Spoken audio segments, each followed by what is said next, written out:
જય સોમનાથ મિત્રો, તો અત્યારે ખજૂરની સિઝન શરૂ થઈ ગઈ છે.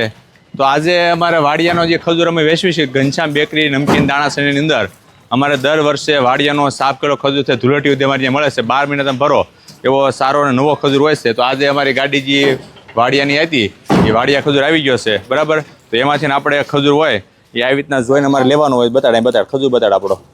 આ ટાઈપનો ખજૂર હોય અમારે, બરાબર. તો આ ટાઈપનો ખજૂર એકદમ સાફ કરેલો નવો ખજૂર અમારે આવી ગયો છે.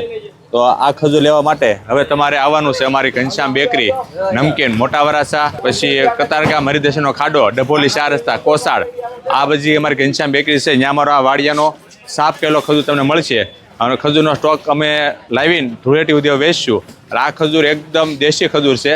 સાફ કરેલો કાકરી રેતી કોઈ પણ વસ્તુ નહીં આવે એની અમે ગેરંટી તમને આપશું. આ ખજૂર લેવો હોય તમે ગામડે રહેતા હો, સિટીમાં કે અધરવાઇઝ બીજા કોઈ રાજ્યમાં રહેતા હો અને તમારે કુરિયર દ્વારા જોતો હોય તો પણ તમને મળી જાય છે. સાફ કરેલો ખજૂર મળશે ગેરંટી વાળો. મિત્રો આ ખજૂર છે ને વાડિયાનો ખજૂર છે. આ આપણે સ્ટોક આવી ગયો. આને અમે શું કરીશું, આને અમે સફાઈ કરાવીશું કે કાકરી રેતી કોઈ હુકલ પેસી કે દબાઈ ગયેલું આ તે લાગે તો એને સફાઈ કરી નાખશું.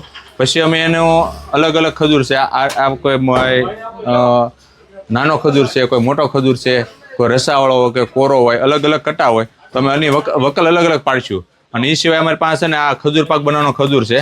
આ 3 કોલન પેટી આવે, ઈરાની ખજૂર છે.